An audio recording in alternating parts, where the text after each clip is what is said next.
Hi friends, welcome to Vannathu poochi. இன்னைக்கு நம்ம சேனல்ல புளிச்சக்கீரை தொக்கு எப்படி செய்யறது அப்படினாங்க பார்க்க போறோம். இது வந்து இட்லி தோசைக்கும் சைடு டிஷ்ஷா சாப்பிடலாம். சாதத்துலயும் பெசஞ்சு சாப்பிடலாம். இது ரொம்பவே டேஸ்டா இருக்குங்க. இத ஊறுகாய் மாதிரி நம்ம ஸ்டோர் பண்ணி வெச்சுக்கலாம். அவ்வளவு சீக்கிரத்துல இது கெடாது. வாங்க எப்படி செய்யறதுன்னு பார்க்கலாம். நான் புளிச்சக்கீரையை நல்லா சுத்தம் பண்ணி எடுத்து வச்சிருக்கேங்க.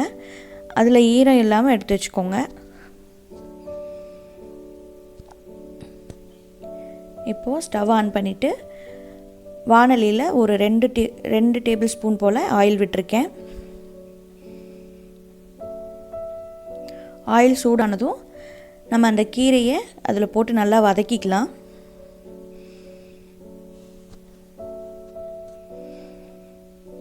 நல்லெண்ணெய் யூஸ் பண்ணீங்கன்னா ரொம்பவே நல்லா இருக்கும். நான் நல்லெண்ணெய் தான் யூஸ் பண்ணிருக்கேன். நீங்களும் உங்களுக்கு பிடிக்கும் அப்படினா நல்லெண்ணெய் யூஸ் பண்ணிக்கோங்க.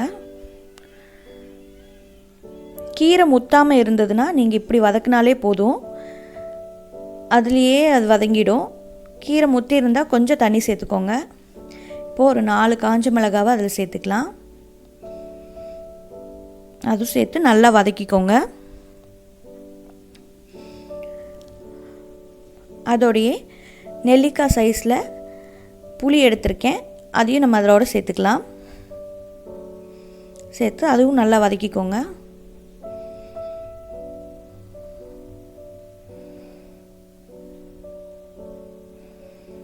நல்லா வதங்கிடுச்சு. இதை நம்ம ஸ்டவ் ஆஃப் பண்ணிவிட்டு இறக்கி வச்சிடலாம்.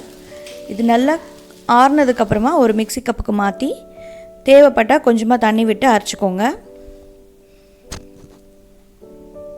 இப்போது அதை நம்ம அரைச்சி எடுத்துட்டோம்.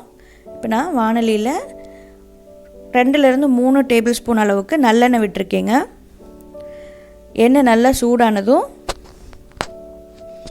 அதில் கடுகு சேர்த்துக்கலாம்.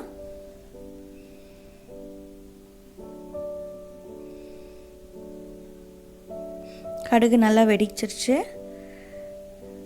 கடுகு பொரிஞ்சதும் அதோட நான் பெருங்காயத்தூள் சேர்த்துக்கிறேங்க.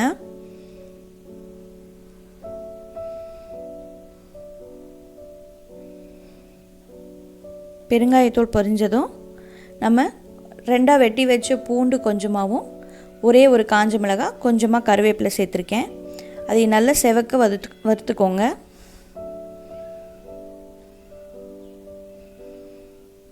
ஆயிலையே நல்லா அது வதங்கணும். ஒரு 10லேருந்து 15 பல் பூண்டு எடுத்திருக்கேன் நான். பாருங்க அது நல்லா வதங்கிடுச்சு. செவக்க வதங்கிடுச்சு. இப்போ நம்ம அரைச்சி வச்சு அந்த விழுதை நம்ம இதோட சேர்த்துக்கலாம். சேர்த்து அடிப்பிடிக்காமல் நல்லா கிளறி விடுங்க.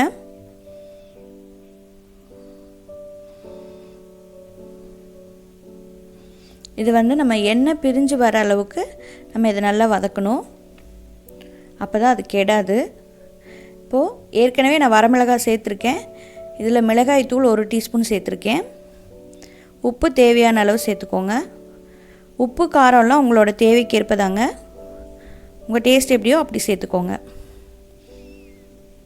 உப்பு கொஞ்சம் கூட போட்டுட்டோம் அப்படின்னா அது அவ்வளோ சீக்கிரத்தில் கெடாது. இப்போ அடுப்பை சிம் பண்ணி வச்சு நல்லா எண்ணெய் பிரிஞ்சு வர வரைக்கும் வதக்கிக்கலாம். அதுக்கிடையில் நம்ம வெந்தயம் ஒரு 1/4 ஸ்பூன், கடுகு ஒரு 1/4 ஸ்பூன் ட்ரை ரோஸ்ட் பண்ணி பவுடர் பண்ணிக்கலாங்க. பாருங்கள் இது நல்லா வதங்கிடுச்சு. இது இந்த அளவுக்கு நல்லா வற்றி கலர் சேஞ்ச் ஆகி எண்ணெய் பிரிஞ்சு வரணும். அப்போ தான் வந்து நம்ம ஸ்டோர் பண்ணி வச்சோம்னா கெடாது. அதுக்கிடையில் நம்ம இப்போ பவுடர் பண்ணி வச்ச அந்த வெந்தய பொடியை நம்ம இதில் சேர்த்துக்கலாம்.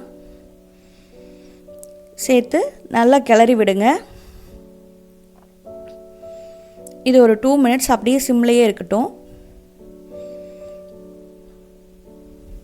அப்போ தான் நல்லா வாசனையாக இருக்குங்க. பாருங்கள் இப்படி வடை சட்டியில் ஒட்டாமல் வரணும். எண்ணெய் நல்லா மேலே பிரிஞ்சு வந்திருக்கு பாருங்கள்.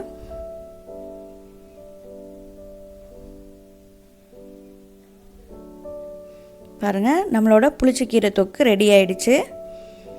ரொம்பவே டேஸ்டியாக இருக்குங்க. இதில் ட்ரை பண்ணி பாருங்கள்.